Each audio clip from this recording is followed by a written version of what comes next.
Ava Carter pulled her baseball cap low, her sharp blue eyes scanning the crowd in the Monarch Hotel's banquet hall.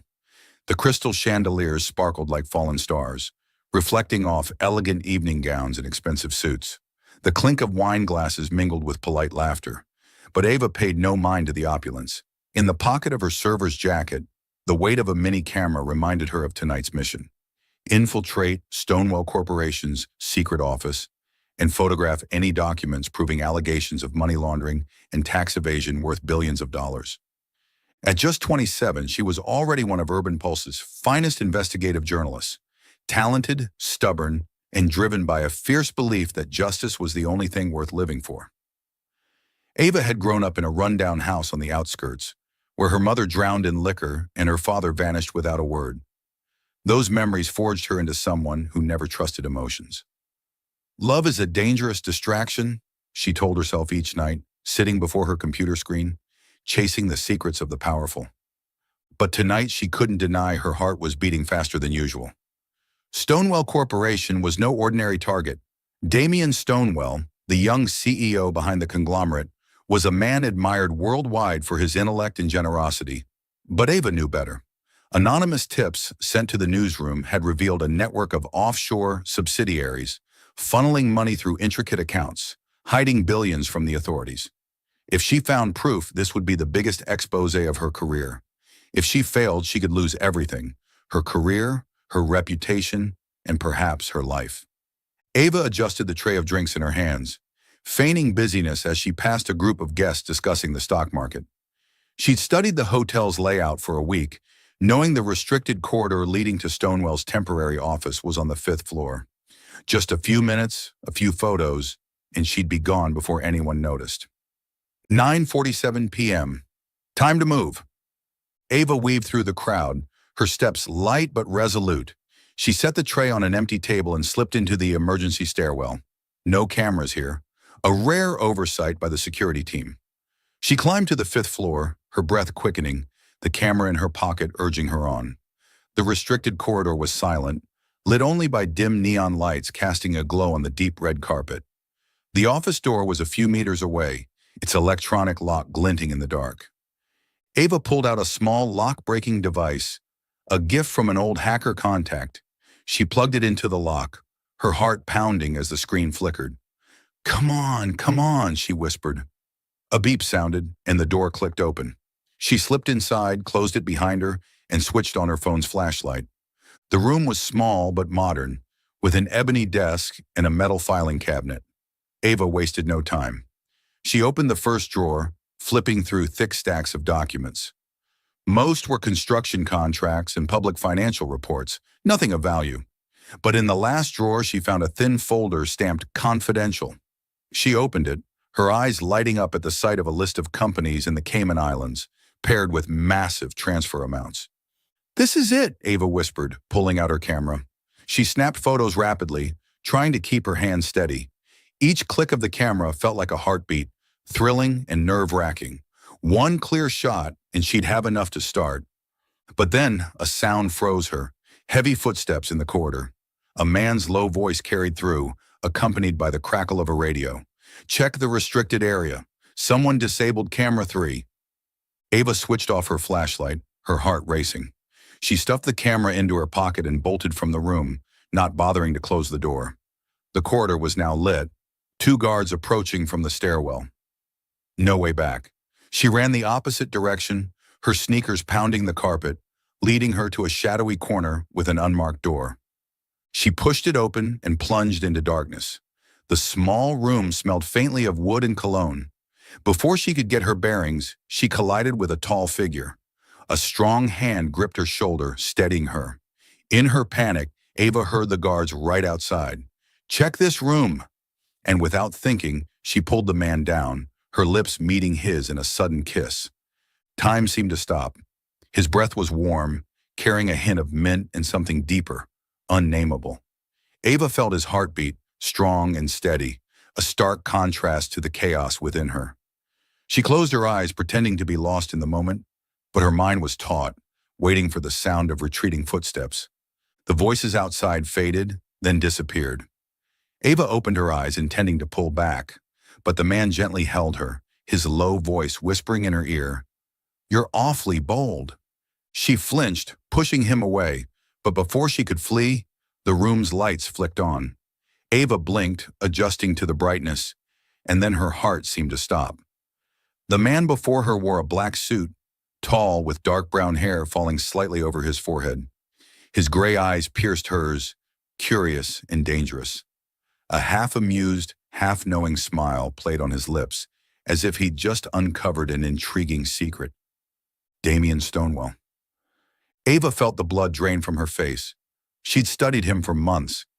His face graced every business magazine, his inspiring speeches and rumors of his ruthlessness. But no research prepared her for his presence. He wasn't just a name, he was a storm, quiet but ready to engulf anyone who stepped into his orbit. "Who are you?" Damien asked, his voice soft but sharp as a blade. He tilted his head, his gaze sweeping over her server's uniform, as if piecing together a puzzle. Ava swallowed hard, her mind racing. I'm just staff. I got lost." She tried to keep her voice steady, but she knew he wasn't easily fooled. Damien stepped closer, closing the distance between them. She caught the scent of his cologne, sandalwood with a hint of spice. "Lost in a dark room and decided to kiss a stranger to find your way?" He smiled, but his eyes remained locked on hers, as if trying to see through her facade. Ava felt her cheeks burn. She wanted to run, but her feet felt rooted. "I'm sorry, it wasn't intentional. I have to go." She stepped back, her hand tightening around the camera in her pocket. Damien didn't stop her. He stood there, arms crossed, his smile lingering. "Be careful," he said as she opened the door. "Not everyone in this hotel is as forgiving as I am." She didn't respond, rushing out, her heart pounding. The corridor was empty now. The guards had moved on. Ava raced down the stairs, out of the hotel, blending into the nighttime crowd on the street. Only when she was in her small apartment, under the dim glow of a desk lamp, did she let herself breathe. She pulled out the camera, checking the photos, the numbers, the names. They were all there, clear and sharp. But as she scrolled to the last image, she realized a fatal mistake. In her panic, she'd forgotten to photograph the final page of the document, the one with the transaction's authorizing signature. The most crucial piece, and she'd missed it. Ava cursed, tossing the camera onto the table. She buried her face in her hands, trying to shake the image of Damien Stonewall's eyes. But they lingered, sharp and haunting, as if he'd seen her. Not Ava Carter, the journalist, but Ava, the person beneath. She told herself it wouldn't happen again. Emotions were the enemy of truth, and she wouldn't let a foolish kiss derail her. But as she turned off the light to sleep, she couldn't deny that a small, long-buried part of her was stirring, as if it had brushed against something dangerous and more alive than the truth itself. Ava Carter sat in the small office of Urban Pulse, the glow from her computer screen illuminating her face, highlighting the tense lines of her features. The papers before her were littered with handwritten notes, arrows, and question marks connecting company names in the Cayman Islands to Stonewall Corporation. But they were just fragments, not enough to convict. She had missed the most critical document page at the charity gala, and the cost of that mistake still haunted her. Not only because of the lost lead, but because of the fleeting moment in that dark room when her lips met Damien Stonewall's. She shook her head, trying to banish the memory. "Focus, Ava," she whispered, gripping the pen tightly. Damien Stonewall was no ordinary man. He was her target, a powerful CEO who might be hiding billions in crimes. That kiss was an accident, a moment of panic. But why did his sharp gray eyes keep appearing every time she closed her eyes? She needed a new plan. If she couldn't get the documents directly, she'd have to get closer, dig deeper. And the only way was to face Damien head-on. She opened her laptop, quickly typing an email to Stonewall Corporation's PR team, requesting an exclusive interview with Damien for a feature on next-generation entrepreneurs. She added a few flattering phrases: innovative vision, industry leader, words she knew would please his team. But in her mind, she had only one thought. This was her chance to make up for her mistake. 2 days later, a reply arrived. Damien had agreed. The interview was set for Friday, 10 a.m. at Stonewall's headquarters. Ava read the message over and over, feeling both relief and apprehension. She was walking into the lion's den, and this time there was no room for error. Friday, 9:55 a.m., Stonewell Corporation's headquarters was a gleaming glass tower rising from the city center, a symbol of power. Ava stood before the main lobby, adjusting her navy blazer and double-checking the recorder in her bag. She'd chosen an outfit that was professional yet understated, not wanting to draw more attention than necessary. But as she stepped through the revolving doors, she couldn't shake the feeling of entering a chess game, with Damien holding the white pieces. She was escorted to the 42nd floor, where Damien's office occupied an entire corner of the building. His assistant, a middle-aged woman named Elena, with sharp eyes, smiled politely as she led Ava inside. "Mr. Stonewell will see you shortly. Would you like anything to drink?" "Water, thank you," Ava replied, keeping her voice steady. She sat on a leather chair in the waiting area, her eyes scanning the space. Floor-to-ceiling windows overlooked the city skyline. Abstract paintings hung sparingly, and a bookshelf held volumes on economics and philosophy. Nothing surprising. Everything exuded control and refinement, just like Damien Stonewell's image. The office door opened, and he stepped out. Ava caught her breath. Damien wore a white dress shirt, sleeves rolled up, no tie, his dark brown hair slightly tousled with intent. He was taller than she remembered, broad-shouldered, with a confident stride, but it was his eyes that threw her, razor-sharp, yet holding a flicker of something elusive, as if he could see straight into her soul. "Ms. Carter, I presume?" Damien shook her hand, his grip warm and firm. The smile on his lips was both friendly and enigmatic, as if he knew something she didn't. "Pleasure to meet you. I hear you're one of Urban Pulse's finest." "Yes, thank you for making time," Ava replied, striving to sound even. She pulled out her recorder and set it on the table. "I'd like to focus on your vision for Stonewell Corporation. The construction industry is changing rapidly, and you seem to stay one step ahead." Damien sat across from her, legs crossed, his gaze never leaving her. "You get right to it, don't you?" he said, his voice low and smooth. "I like that, but first tell me, what made you choose me for this piece?" The question caught Ava off guard. She'd prepared for every scenario, but the way he looked at her, as if testing her, threw her for a moment. I think you're an intriguing figure," she said, choosing her words carefully. "A young, successful CEO who's private about his personal life. Our readers are curious about the man behind the Stonewell brand." Damien gave a soft laugh, but it didn't reach his eyes. "The man behind," he repeated, as if savoring the phrase. "How many people really want the truth, Miss Carter? Or do they just want a good story?" Ava's throat went dry. She wasn't sure if he was talking about the interview or something deeper. "I think the truth is always worth it," she said, meeting his gaze. "No matter how uncomfortable." A brief silence fell. Damien tilted his head, his eyes probing her. Then he nodded slightly as if making a decision. "Fair enough. Ask away, Ms. Carter. I'm an open book, at least for today." The interview lasted nearly an hour, but to Ava it felt like minutes. Damien answered her questions with remarkable intelligence and finesse. When she asked about Stonewell's expansion strategy, he spoke of green technology and sustainability. When she deliberately steered toward offshore subsidiaries, he smiled and said they were part of a complex global supply chain. Every answer was polished, yet vague enough to give her nothing to latch onto. Still, there were moments when he let slip something more genuine. When she asked about his motivation, Damien looked out the window, his gaze distant. "I grew up with nothing," he said, his voice quieter. "No family, no home. I built Stonewell not just to succeed, but to prove I could create something lasting, something that won't vanish when I'm gone." Ava jotted notes, but her hand paused. There was something in his tone, a small crack in his perfect facade, that made her want to ask more. But she reminded herself, he was the target, not someone to empathize with. The conversation paused when she accidentally dropped her ballpoint pen. It wasn't an ordinary pen. It had a backup recording device inside, just in case her main recorder failed. Ava bent to pick it up, but Damien was faster. He held the pen, turning it between his fingers, his eyes scanning its sleek metal casing. "Careful," he said, his voice light but pointed. Not everything that falls is easy to pick up. He handed it back, but the way he locked eyes with her made her feel exposed.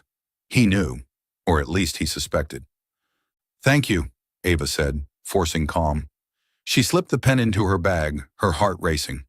The rest of the interview passed in a haze of tension. As she left the office, she felt his gaze linger, like a cat watching a mouse before it pounces. In the days that followed, Ava dove into her investigation with double the intensity. She contacted an anonymous source who revealed that Stonewell Corporation had a network of subsidiaries in tax havens, moving money through dozens of accounts to obscure its origins. But the source also dropped an unexpected detail. Damien Stonewell quietly funded several charities, particularly an orphanage on the city's outskirts, which he visited regularly without media attention. "It doesn't add up," Ava muttered, sitting in her small apartment, surrounded by photos and notes pinned to the walls. Why would someone like Damien, cold, calculating, spend time with orphans? Was it a PR stunt or something deeper? She was sorting her thoughts when her phone rang. An unknown number. She answered, cautious. "Hello." "Ms. Carter, it's Damien Stonewell." His voice came through smoothly, as if he were standing beside her. Ava gripped the phone, her mind racing. "I was reviewing my schedule and saw there's a charity event this weekend at Bright Haven Orphanage. I thought you might want to join, to learn more about Stonewell and about me." Ava bit her lip. Was this a trap or an opportunity? If she declined, she might miss a vital lead. If she accepted, she'd be stepping deeper into his game. "Sounds interesting," she said, forcing enthusiasm. "I'll be there." "Good," Damien replied, and she could picture his smile over the phone. "I'll send a car to pick you up. 10 a.m. Saturday. Don't be late." When the call ended, Ava sank onto the couch, still clutching the phone. She knew she was entering a dangerous game where Damien held all the advantages, but at the same time, a small part of her, the part she tried to bury, was curious. What did he want her to see at the orphanage? And why invite her when he clearly knew she wasn't just any journalist? She glanced at a photo of Damien on her desk, a magazine shot, with his sharp eyes and half-smile. "What game are you playing, Stonewell?" she whispered. But deep down, she knew the real question was, how long could she keep her wits about her in his presence? On Saturday morning, the suburban sky was clear, pale golden sunlight filtering through the trees, casting dappled light on the dirt road leading to Bright Haven Orphanage. Ava sat in the SUV Damien had sent to pick her up, her hands gripping the bag containing her recorder and a small notebook. She told herself this was just a trip to gather clues, to understand the real Damien Stonewell behind the CEO facade. But deep down, she couldn't deny the growing curiosity, like a smoldering ember she didn't dare touch. As the car stopped at the orphanage gate, Ava stepped out, her breath catching at the sight before her. A large white house with a red-tiled roof, surrounded by a playground with swings and slides. Children's laughter echoed, blending with birdsong.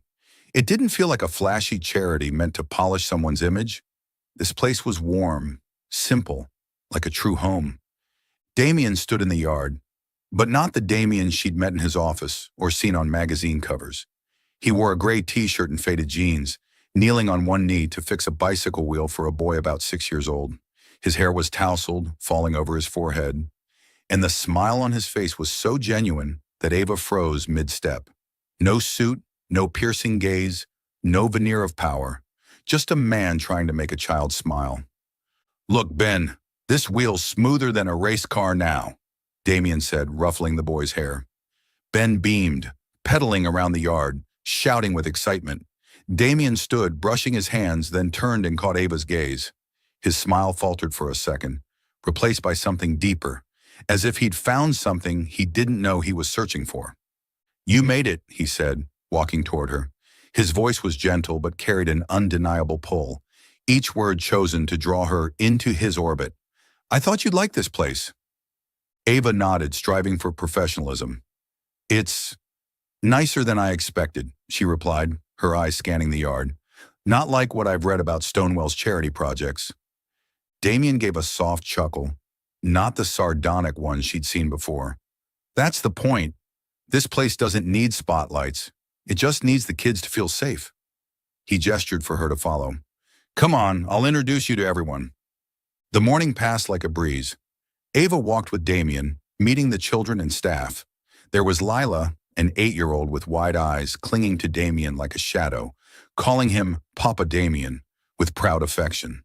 When Lila tugged his hand to show off her drawing, a house under a blazing sun, Damien knelt down, listening intently, his eyes soft but tinged with an unnameable sadness. Ava stood a few steps away, feeling her chest tighten. This wasn't Damien Stonewell, the man behind money laundering allegations. This was a man the children trusted, loved, and needed. At lunchtime, Damien invited Ava to eat with the kids. They sat around a long table under an oak tree, the sunset painting the scene gold. The children vied to tell stories, and Damien ate while tossing in silly jokes that made the table erupt in laughter. Ava tried to act at ease, but every time Damien's gaze met hers, a jolt ran through her. He didn't ask about her work, didn't mention Stonewell, as if today he just wanted to be ordinary. When the kids ran off to play, leaving them alone, Damien poured her a glass of lemonade. "You seem uneasy," he said, half teasing, half serious. "Afraid I spiked the drink?" Ava laughed despite herself. "No, it's just, I'm not used to places like this. It's too real." She paused, realizing she'd let slip a piece of herself. "I mean, it's different from what I usually see when I investigate." Damien tilted his head, his gaze probing. "Investigate," he echoed, his voice lowering. "You're always chasing the truth, aren't you, Ava? But have you ever wondered what happens when the truth isn't as simple as black and white?" The question stopped her cold. She wanted to argue, to say the truth was always clear, that justice left no room for ambiguity. But his eyes, sincere yet scarred, silenced her. Instead, she asked, "Why do you do this? This orphanage, these kids. What does it mean to you?" Damien looked toward the children playing in the distance. After a moment, he answered, his voice low and deliberate. "I grew up in a place like this. No family, no one waiting for me. I promised myself, if I ever had the chance, I wouldn't let any kid feel as alone as I did." He turned back to her, his gaze piercing. "That's not a PR story, Ava. That's the truth." His words hit like a blade, not painful, but enough to shake her. She wanted to believe he was the villain, to keep her distance. But the man before her, hands dirty from fixing a bike, with a sad smile when he spoke of his past, wasn't the enemy she'd imagined. In the days that followed, Ava and Damien met more often, not just for work. He invited her to another charity event, where she saw him defend her against a colleague who tried to provoke her with pointed questions.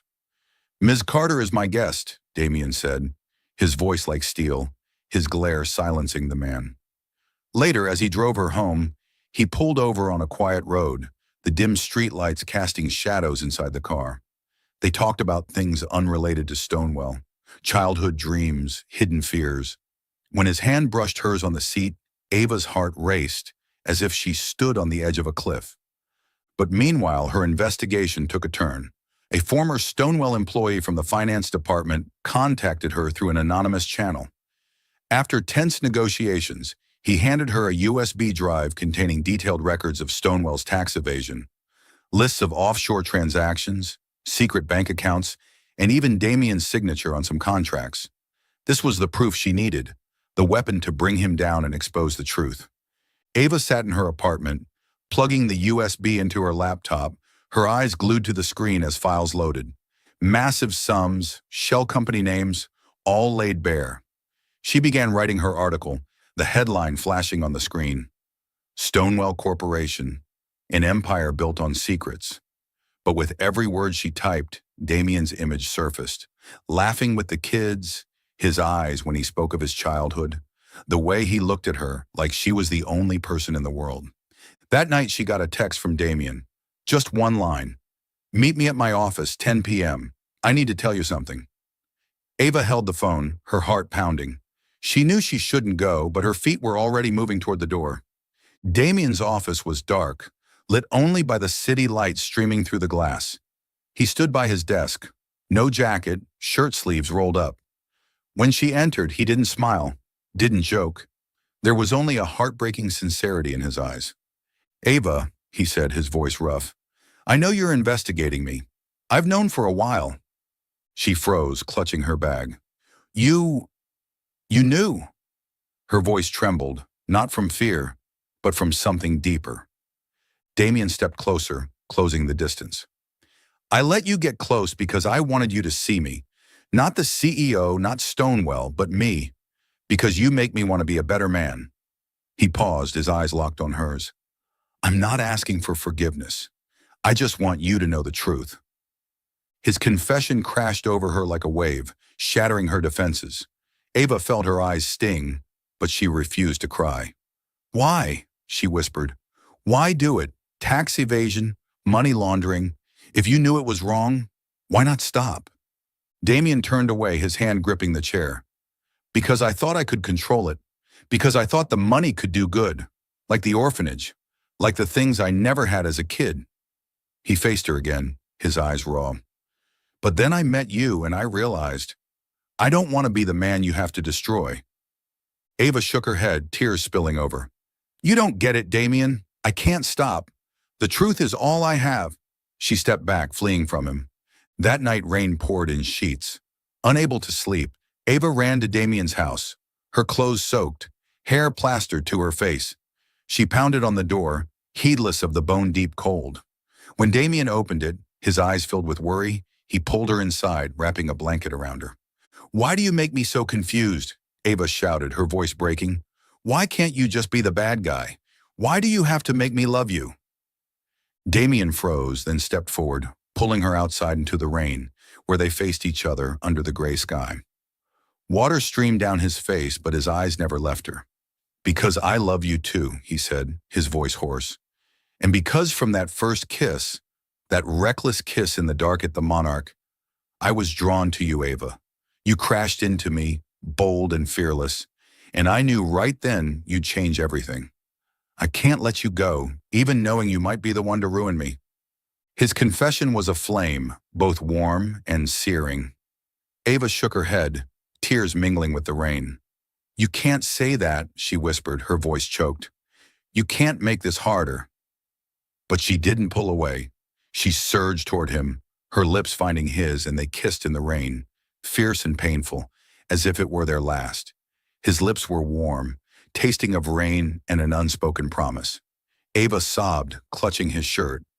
"I wish you were just an ordinary man, not the one I have to destroy." Damien held her tighter, rain dripping from his hair onto her cheek. "If you want me to change, I will," he whispered, his voice firm yet wounded. "But you have to give me a reason to believe I'm worth it." They stood there wrapped in each other, but Ava knew she couldn't stay. She stepped back, looking at him one last time, his eyes pleading to hold her forever. Then she turned, walking into the rain, carrying a broken heart and a silent question. What would she choose, justice or love? The rain kept falling, relentless and icy, as if trying to wash away every emotion in Ava Carter's heart. She stepped into her small apartment, clothes soaked, hair plastered to her cheeks, rainwater dripping onto the worn wooden floor. The dim desk lamp cast a faint glow over her workspace, where her laptop sat open, the draft article's title blinking.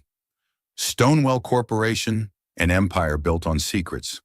Beside it was the black USB drive, a small object with devastating power. All the evidence of Damien Stonewell's tax evasion system, from offshore transaction lists to his signature on illegal contracts. This was the weapon she'd hunted for months, the key to bringing the truth to light, reinforcing her faith in justice. The only thing she trusted in a world full of lies. But now, standing before it, Ava felt her heart constrict, as if an invisible hand were squeezing her chest. She sank into the chair, her trembling hand hovering over the keyboard. Each word she typed, tax evasion, secret accounts, Damien Stonewell, cut like a cold blade, not just into his reputation, but through the memories she tried to bury.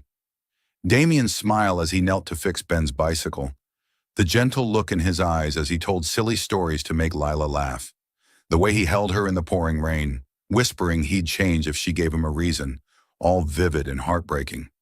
She wanted to believe him, to believe the real him was the light she saw at the orphanage. But that belief came at too high a cost, betraying herself, betraying the truth she'd lived her life to protect.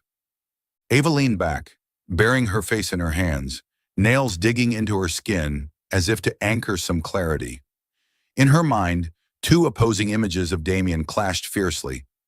On one side was the warm man who'd shown her his heart in honest moments, ruffling Lila's hair when she called him Papa Damien, speaking of his abandoned childhood in a low, sad voice, looking at her like she was his whole world.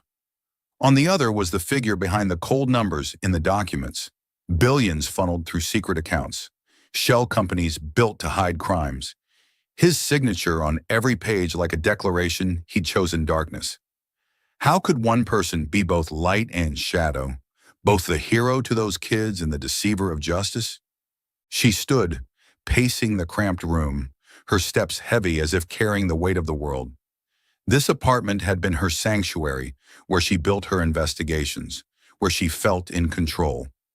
Now it was a cage, trapping her in her own chaotic thoughts.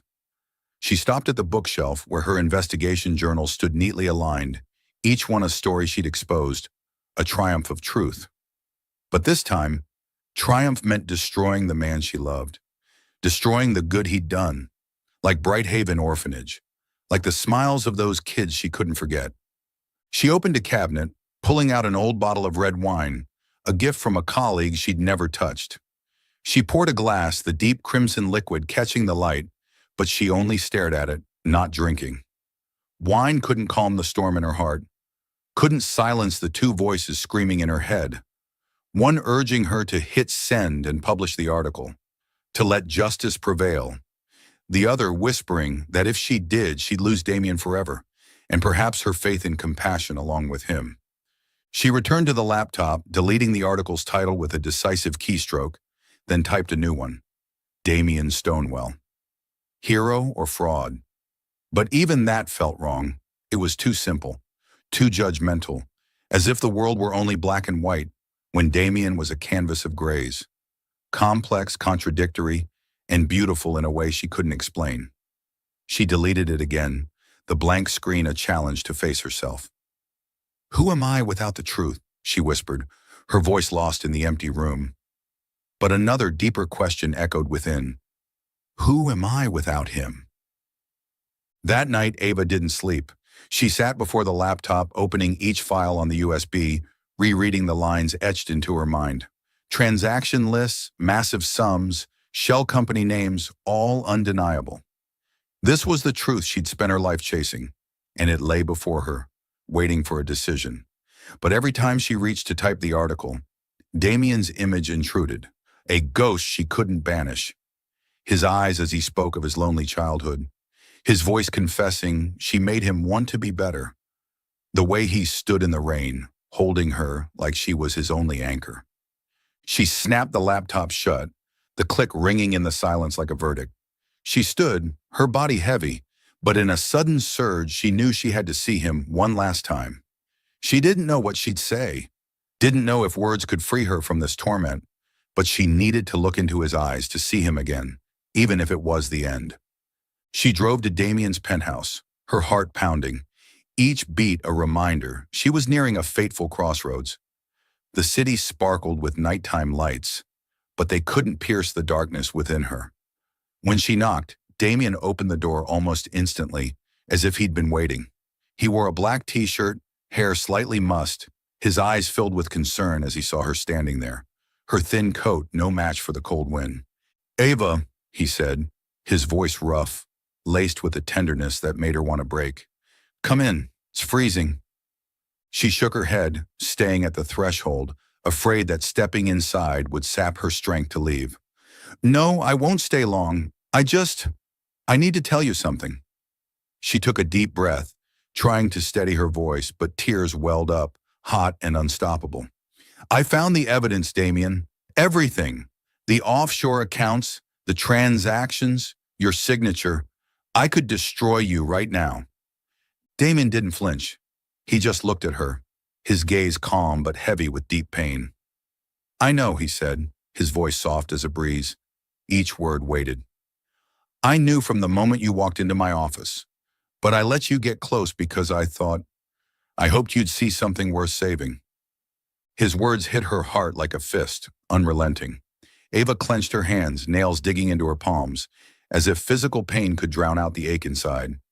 "You don't understand," she said, her voice breaking, tears spilling like a dam bursting. "You used dirty money to do good. You built the orphanage. You saved those kids, but it's all built on lies. I can't live with hiding the truth, Damien. I can't." Damien stepped forward but stopped short, as if afraid any move would shatter her completely.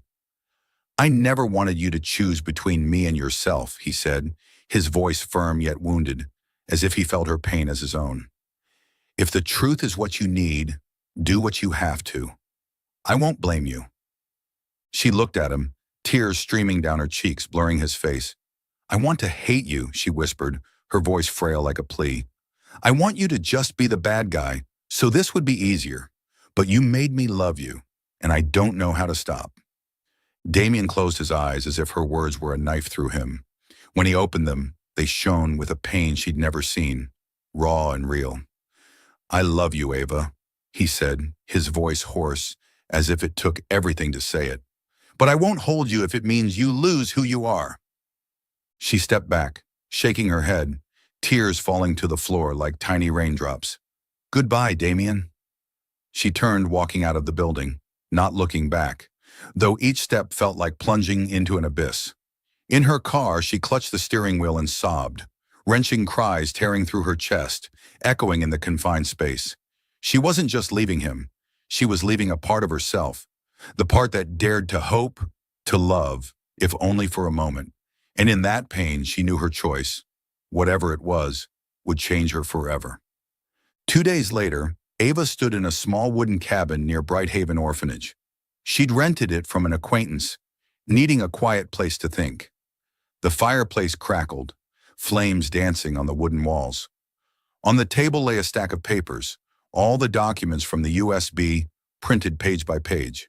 Beside them was the unfinished article draft and a white envelope with handwritten words, "To Damien."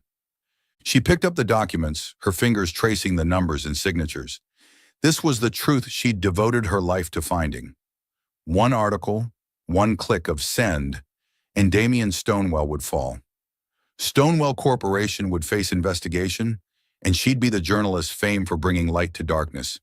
But at what cost?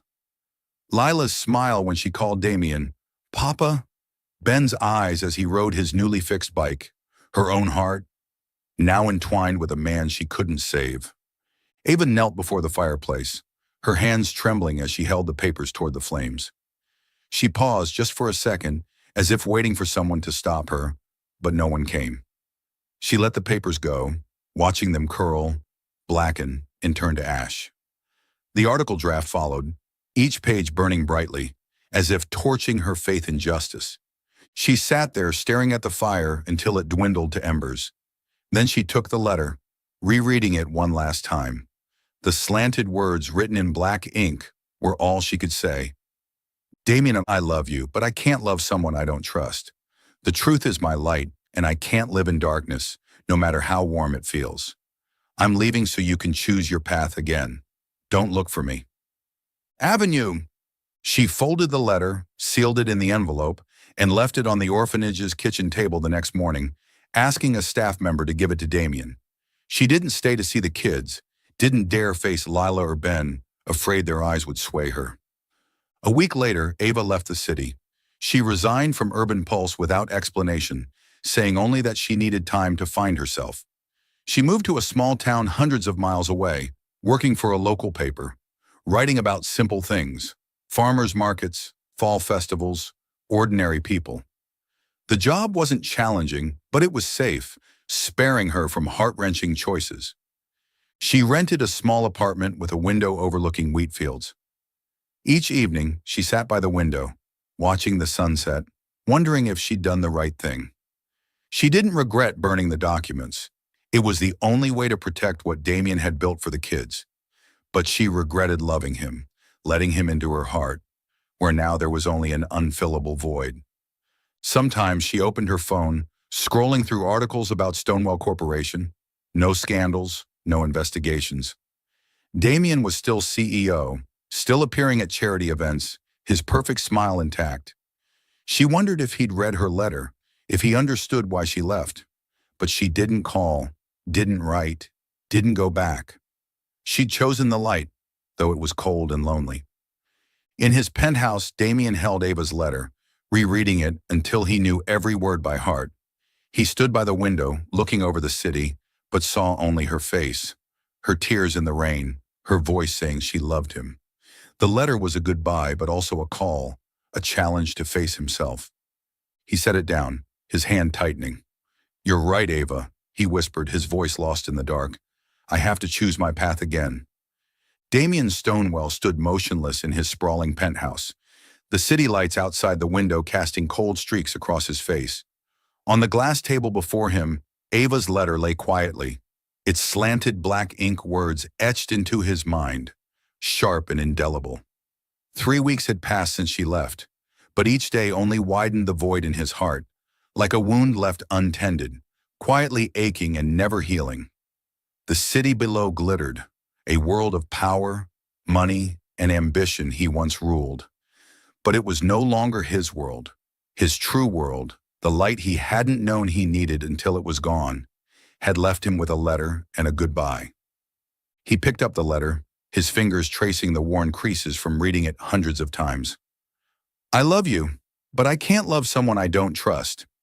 I'm leaving so you can choose your path again. Don't look for me." The words weren't just a farewell. They were a blade, a challenge, a call to look in the mirror and face who he really was. Ava hadn't just left him. She'd left a question he couldn't escape. Who was he, and who did he want to become? Damien sank onto the sofa, clutching the letter, his nails digging into his palms as if to anchor some clarity amid the storm of emotions. He'd built Stonewell Corporation from nothing, from days sleeping on office floors, eating stale bread to save every penny. He'd turned it into an empire, a symbol of success, but the cost was the secrets he buried in the shadows. Offshore accounts, illegal transactions, shell companies hiding billions. He justified it all, believing the money could do good. Bright Haven Orphanage, Lila's smile when she called him Papa Damien, Ben's glowing eyes as he rode the bike Damien fixed, the homes he built for dozens of kids. He'd thought they were enough to redeem his sins, to balance the moral scales in his heart. But Ava had torn through that facade. She wasn't just an investigative journalist with sharp eyes and a steely heart. She was the one who saw him, not CEO Damien Stonewell, not the man behind cold numbers, but Damien, the real person with scars and hopes. She'd loved him, knowing who he was, and that love hurt most of all, because she didn't just love him. She believed he could be better, that he could choose light over darkness. But she also left, unable to live with lies, unable to stay with someone she couldn't trust. And that, the truth that he'd hurt the woman he loved most, was the deepest cut. He stood pacing the silent room, his shoes echoing on the marble floor like a countdown. He stopped at the window, gazing at the city where he'd once been king, where every eye turned to him with awe or fear. But now, staring at his reflection in the glass, he saw only a tired man, one who'd built a world but lost himself. He thought of Ava, her eyes as she shouted in the rain, "I want to hate you, but you made me love you," her voice breaking as she said she couldn't live with lies. Her love wasn't an easy gift. It was a burden, a reminder he couldn't keep living with secrets, couldn't let kids like Lila and Ben call him a hero when he knew he was a fraud. Damien returned to the table, his gaze falling on the letter again. He thought of her words from their final night. "You used dirty money to do good, but it's all built on lies." She was right. Every home he built, every smile he brought, was tainted by the money he drew from darkness. He'd thought he could control it, that he could use evil to create good. But Ava showed him that true light couldn't shine from shadows, that the truth, however painful, was the only path to reclaiming himself. He walked to an abstract painting on the wall, bought because it was expensive, because it fit the image of a powerful CEO. He slid it aside, revealing a hidden safe. With slow, deliberate movements, as if performing a ritual, he entered the code and opened it. Inside was a small hard drive, a backup of every document tied to Stonewall's tax evasion. He'd kept it as a final card, a way to protect himself if the secrets ever came to light. It was his shield, his assurance he'd never lose everything. But now, holding the drive, he felt only the weight of his mistakes. It wasn't a shield, it was a chain, binding him to a man he no longer wanted to be. He thought of Ava, not just her love, but her sacrifice. She'd had the evidence, everything to destroy him, but chose to leave, to let him decide his own path. Her love wasn't easy forgiveness. It was a call to stand, face the consequences, and become someone worthy of her trust. "You're right, Ava," he whispered, his voice lost in the dark, a confession to the empty room. "I can't keep doing this." He gripped the drive, its sharp edges biting into his palm, a reminder that truth always had a price. He thought of the kids at Bright Haven, of the letters he couldn't write if he kept living a lie, of Ava's eyes if she ever learned he chose to run instead of face it. Damien sat at the table, placing the drive beside the letter. He opened his phone, pulling up Robert, his lawyer, but his finger hovered over the screen. A part of him, the fearful part, the one that did anything to survive, screamed there was another way, that he could hide, keep going. But then he looked at the letter, at the words, "So you can choose your path again," and knew there was no turning back. The next morning, Damien called Robert, a middle-aged lawyer who'd been with him since Stonewall's early days. When he said he wanted to turn himself in, Robert nearly dropped his coffee. "Are you insane, Damien? You could lose everything. The company, your reputation, your freedom. We can handle this quietly." But Damien shook his head, his gaze resolute. "No, Robert. I've been running too long. This is the only way I can look in the mirror and not see a liar." He glanced at the letter, picturing Ava somewhere out there, and felt a strange relief. This wasn't surrender, it was liberation. For Ava, for the kids, and for himself, he'd face the darkness to find the light. Within 48 hours, Damien met with representatives from the Securities and Exchange Commission. He handed over the hard drive, provided full details of the offshore accounts, and pledged complete cooperation. He didn't ask for leniency, didn't seek to lessen the blow. His only request, that Bright Haven Orphanage be protected, untouched by his scandal. The news spread like wildfire. Headlines erupted. Stonewall CEO turns himself in over billion-dollar tax evasion. Stonewall's stock plummeted, the board held emergency meetings, and Damien resigned immediately. He became the focus of public outrage. But some, especially the kids at Bright Haven, quietly prayed for him. The trial was swift. Thanks to his cooperation and charity record, Damien was sentenced to 2 years instead of the maximum 7. As the judge read the verdict, he sat calmly, his eyes steady. He didn't look at the crowd, didn't seek sympathy. He only thought of Ava, wondering if she knew he was trying to become the man she'd once hoped he could be. In prison, Damien lived a different life. No expensive suits, no power. He worked in the prison library, shelving books and teaching others to read. But each night, in his small cell, he sat under a dim light and wrote letters. Not to Ava. He respected her wish, not contacting her, but to the kids at Bright Haven. He wrote about the stories he'd told them, about his hope they'd grow up strong and never feel abandoned. "You kids are my light," he wrote in one to Lila. "No matter where I am, I'll always come back to you." The letters in some way kept him from breaking, but each stroke of the pen reminded him of Ava, her eyes watching him at the orphanage, her voice saying she loved him. He didn't know where she was, didn't know if she'd forgive him, but he knew he had to keep going, not to prove it to her, but to himself. Meanwhile, hundreds of miles away, Ava Carter stood in Bright Haven's yard, watching Lila and Ben play on the swings. She'd returned after hearing Damien turned himself in, not for him, but for an unspoken promise to the kids. Knowing he wasn't there to care for them, she felt she had to do something. She quit the local paper and became a full-time volunteer at Bright Haven, while working as a freelance investigative journalist. Her new work was far from her Urban Pulse days. She wrote about small-town corruption, exposing injustices big outlets ignored. But she also protected those trying to make amends. Ex-convicts reintegrating, business owners who fell but sought redemption. She no longer saw the world in black and white. Damien had taught her that truth could be more complex than she'd believed. Each week, she received a letter from Damien, sent through orphanage staff. He didn't write to her directly, but to the kids, though she knew he meant for her to read them.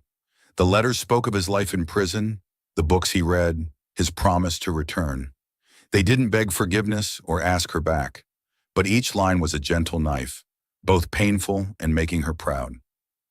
Lila asked when I'm coming back, he wrote in one.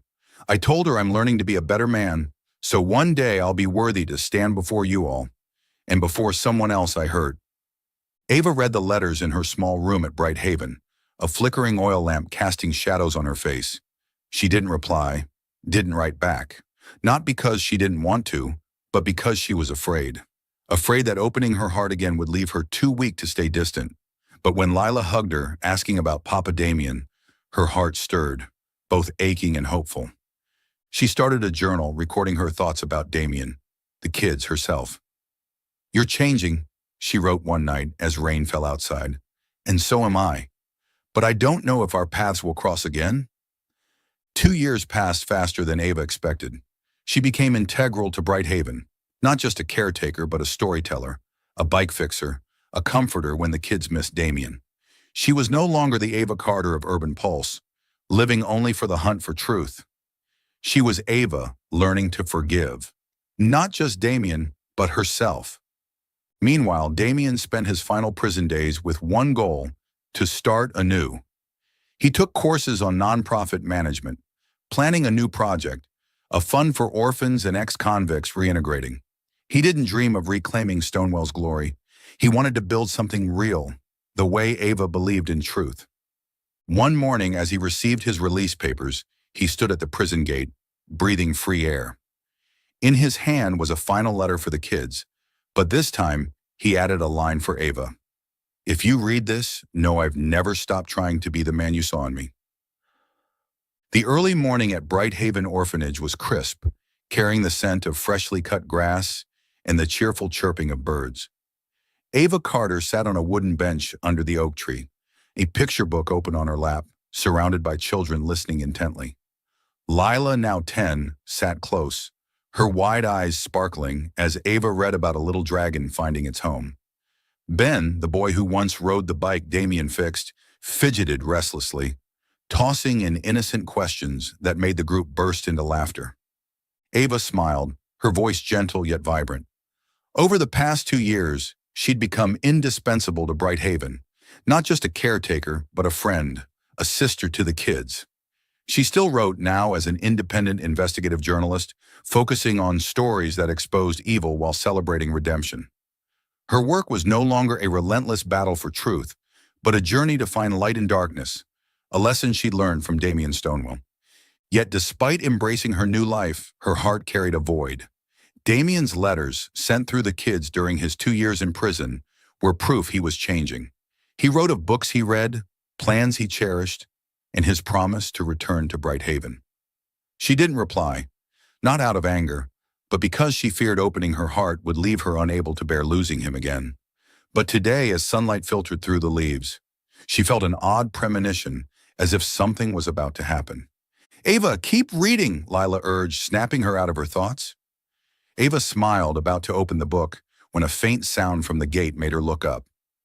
A tall figure stepped in, wearing a pale blue shirt and jeans, holding a bouquet of wildflowers, white daisies mixed with reeds, simple yet radiant in the sunlight. Ava's heart skipped a beat as she recognized him. Damien Stonewall. Damien paused at the gate, his eyes searching until they found Ava. 2 years in prison had left their mark, faint lines at the corners of his eyes, a few silver strands in his dark brown hair. But his gaze remained sharp, holding a fire that never died. He was no longer the powerful CEO atop a throne of success, but a man who'd faced his mistakes and found a new purpose. In his hand, the wildflowers were a reminder of their first meeting at Bright Haven under a sunset, when he was still a mystery and she a skeptical journalist. The kids spotted him first. Papa Damien, Lila shouted, leaping from the bench, pulling Ben and the others along. They swarmed him, laughing and chattering, hugging him tightly as if afraid he'd vanish. Damien knelt, embracing each one, his smile a mix of joy and emotion. "I missed you all so much," he said, his voice rough, ruffling Lila's hair as she babbled about the past 2 years. Ava stood, the book falling to the bench. She wanted to step forward to say something, but her feet felt rooted. Watching him with the kids, her heart pounded so hard she feared it might break. Damien looked up, his eyes meeting hers, and for a moment, the world dissolved. No more children's laughter, no sunlight or birdsong, just him and her, two people who'd walked through darkness to find each other. Damien rose, walking toward her, the flowers still in hand. The kids scattered, sensing this moment wasn't theirs. When he stopped before her, close enough for her to catch the faint sandalwood scent of him, Ava felt her eyes sting. "Ava," he said, his voice low and sincere, "I've learned to hold your hand the right way, not to grip tightly, but to walk together." She laughed, though tears rolled down her cheeks. "You're still a sap, aren't you?" she whispered, her voice trembling. But then she grew serious, looking deep into his eyes. "Damien, you did it. You changed." He shook his head, his gaze never leaving her. "No, Ava, you changed me. Your letter, what you gave up, it gave me a reason to stand and face myself." He offered her the flowers, his hand slightly shaking.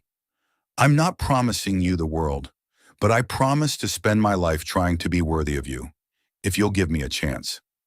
Ava took the bouquet, her fingers brushing the soft daisy petals.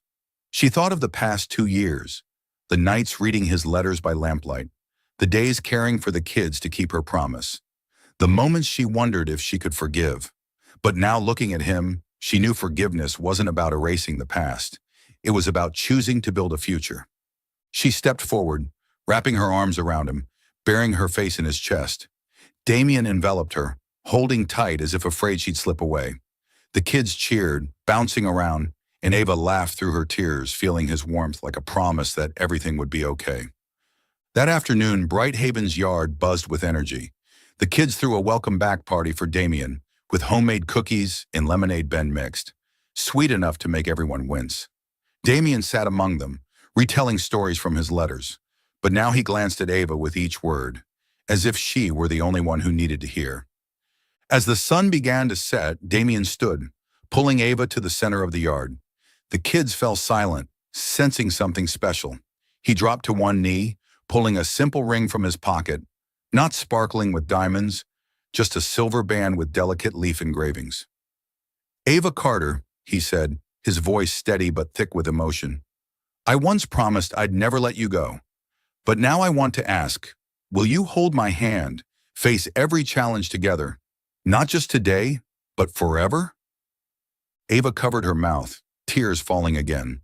She looked at him, then at the kids holding their breath, Lila clutching Ben's hand with a beaming smile. She didn't love him because he'd become perfect. No one was.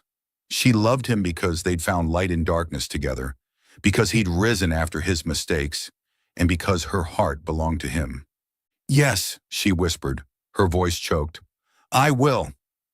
The kids erupted, dancing and shouting, as Damien slid the ring onto her finger, stood, and pulled her into an embrace. He kissed her, gentle yet fierce, as if to seal the moment forever. "Thank you," he whispered in her ear, "for believing in me." A month later, Brighthaven hosted Ava and Damien's simple wedding. No five-star hotel, no extravagant gown. Ava wore a plain white dress, her hair loose, while Damien donned a borrowed shirt and blazer. The kids were bridesmaids and groomsmen, scattering wild daisies across the yard, and the staff prepared a feast of home-baked bread and Lila's favorite potato soup. They exchanged vows under the oak tree, where Ava had read stories and Damien had fixed bikes. "I promise to always be honest with you," Damien said, holding her hands. "Not just in love, but in everything I do." Ava smiled, her eyes shining. "And I promise to stand by you, through light or darkness, because we're stronger together." Applause rang out, the kids cheered, and they kissed amid laughter in the sunset. That night, they danced on the grass under twinkling string lights, the kids scampering around. Ava rested her head on Damien's shoulder, feeling his heartbeat. knowing this was her true home. 2 years later, Ava and Damien kept moving forward. Ava continued her journalism, now a respected independent reporter whose articles not only exposed injustice, but inspired change. She published a book, Light in the Shadows, recounting their story without hiding their mistakes. It became a sensation, earning her a prestigious journalism award, though she always said her real reward was the kids' smiles at Bright Haven. Damien, after his release, founded a nonprofit called New Journey, supporting orphans and ex-convicts reintegrating. He worked tirelessly, building community homes and organizing job training, ensuring no one was left behind. His organization grew, attracting donors, but he still spent weekends at Bright Haven, fixing bikes and telling stories. They weren't rich like before, but they were happy. Their small house near Bright Haven echoed with laughter, with Lila and Ben visiting often, naturally calling them Mom and Dad. Ava and Damien still bickered about kitchen arrangements or which article she should write, but always ended with an embrace, knowing their love was forged through trials. One evening, as they sat in Bright Haven's yard, watching the kids play under the moonlight, Damien took Ava's hand, his fingers lacing with her silver ring. "Do you regret it?" he asked softly. Ava leaned into his shoulder, smiling. Because we found each other, not to hide our mistakes, but to grow together." Thank you for following this heartfelt story of Soul Stories channel. Share your thoughts about the story in the comments below. If you believe that true love can withstand all trials and sometimes begins in the simplest of ways, don't forget to hit the like button and share this story with your friends. To never miss out on touching and meaningful stories, subscribe to our channel and help us spread messages of love and warmth to everyone. Let's cherish the beautiful moments of life and love together.